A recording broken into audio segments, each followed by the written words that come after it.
বাবু বাবু বাবু সোনা। বাবু, আমার সাথে এই কয়েক মাস তুমি কোনো কথাই বলবে না কেন? আমার পরীক্ষা চলছে, আমাকে তো ফার্স্ট হতেই হবে। তা আমি কি করেছি তোমার? না, তোমার জন্য আমার পড়াশোনাটার কেমন গাড় বেড়ে যাচ্ছে। আমি এখন মন দিয়ে পড়াশোনা করব, ভালো ভালো রেজাল্ট করব, আর সবাইকে দেখিয়ে দেবো যে আমি যতই ঢ্যাবনামি করি না কেন, আমি কিন্তু পড়াশোনায় ভালো।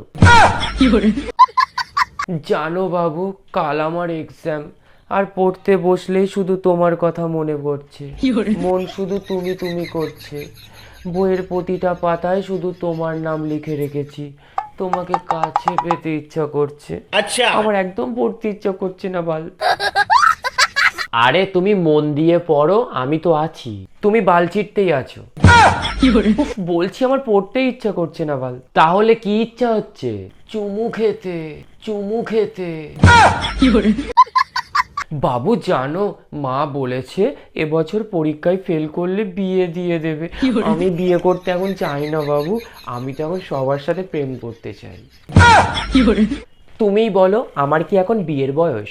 আমি এখন সবে 10-এ পড়ি, মাধ্যমিক দিচ্ছি। আমি যদি এখন বিয়ে করে নিই, এতগুলো ছেলেকে দেখবে কে? নেহাত আমার শুধু এখন পরীক্ষা, তাই আমি সবাইকে একটু সময় দিতে পারছি না। ও মা, বালগুলোকে দেখো, কোথায় একটু বলবে হ্যাঁ সোনা তুমি পড়ো, না শুধুই বলে করব। বাবু, এই মাধ্যমিক পরীক্ষার সময় তুমি আর আমার এই বালের ফোন, এই দুটো মিলে আমাকে পুরো গাঁড় মেরে দিল।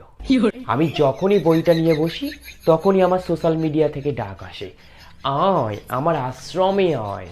এই ধরো ফেসবুক আমাকে বলে একটা ছবি পোস্ট কর, হোয়াটসঅ্যাপ আমাকে বলে স্ট্যাটাস করবি কখন, ইউটিউব আমাকে বলে ভিডিও ছাড়বি কখন, বেলা যে বয়ে গেল, আর ইনস্টা শুধুই বলে খুলে দাঁড়া লাইক পাবি। খুব জ্বালায় পড়েছি জানো, না পারছি বই পড়তে, না পারছি এই বালের ফোনটাকে ছাড়তে।